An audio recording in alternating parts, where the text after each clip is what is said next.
All right, y'all, welcome back to the show. It's Antiwar Radio.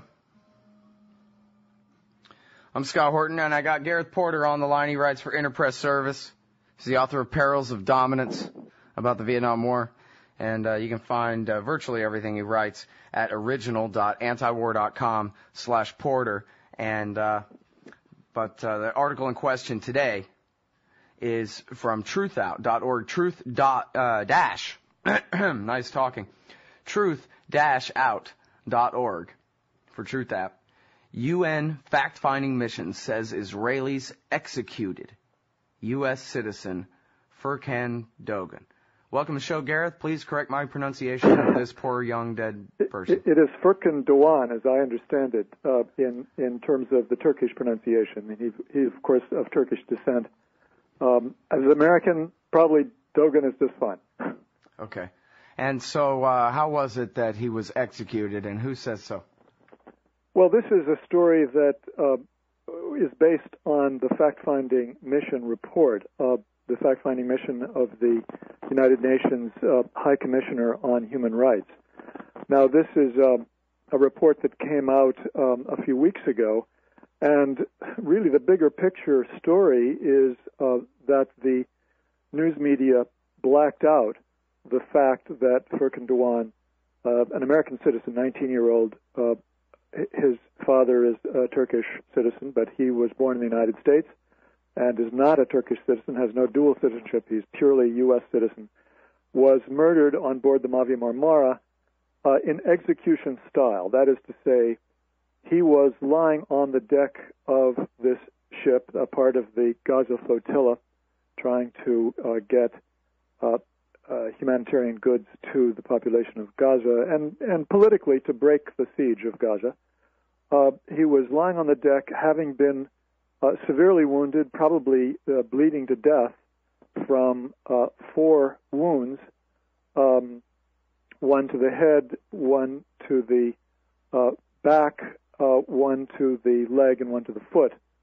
And in that condition, he was shot at point-blank range in the face. Clearly, and this is based on the medical forensic evidence as well as the autopsy report, which was made available to the fact-finding mission by Turkish authorities. This is, in other words, a story about really very convincing, authoritative evidence of the execution-style killing of an American citizen by Israeli commandos, which the U.S. news media and really the world news media, commercial news media, simply blacked out. They refused to cover it. Yeah, well, I think that whole Mavi Marmara incident was, you could do an entire college course as a case study of the wonderful effectiveness of state propaganda over the minds of people. I mean, they actually, Gareth, they created a reality where these human rights activists on their way to bring medical supplies and sacks of concrete to the Gaza Strip were Turkish terrorists. They were in bed with Hezbollah. They were in bed with Al-Qaeda. They were going to invade and destroy Israel with sticks, except that the heroic IDF intervened. And then look, when the IDF came to save the day, the horrible, terrible people beat them with sticks. Those terrible stick-wielding human rights activists. And they got away with this for 2 weeks, and then the other side of the story began to leak, and then they changed the subject. That was it. You're absolutely right. I mean, this was, in fact, one of history's most brilliant tactical executions of propaganda to dominate the news coverage of the issue for weeks. And of course, part of this was that video that was issued by the IDF, which they parlayed into real news coverage. I mean, this was a subject of news coverage for days on end. And as a result of this, I think that you have the commercial news media of the United States feeling very sort of smug and secure in saying, "Oh, well, we don't have to cover this UN fact-finding mission." After all, we all know the UN is biased against Israel. That's the Israeli position. But I must say that these people could not have seriously read the fact-finding mission report and continued to feel as smug as that idea conveys, because this is not a biased report. This is not a report that is done by some hack political figures from countries that are abusing their own citizens in terms of human rights. The head of the three-person panel is not only a distinguished jurist, he was a member of the International Criminal Court and a former Attorney General of the. I'm sorry, I'm blanking on the name of the Caribbean Republic, which he's a distinguished jurist of. But in any case, the three members are all distinguished jurists, clearly qualified to carry out this sort of fact-finding mission, and they were accompanied. They took with them the specialists on both the medical forensics as well as firearms, so that they could actually interpret the data that they were given by the Turkish medical specialists who had actually undertaken the autopsy as well as medical forensic reports on the bodies of the victims. Now, bear in mind, this is not only the U.S. citizen Furkan Dogan, but also 5 Turkish citizens who the report indicates, on the basis of the evidence that they were given, again, autopsy reports and medical forensics, were killed in execution style. They were already incapacitated, lying on the deck, and unable to resist in any way. Mm-hmm. All right, now, a couple of things I want to read out of this article here, Gareth.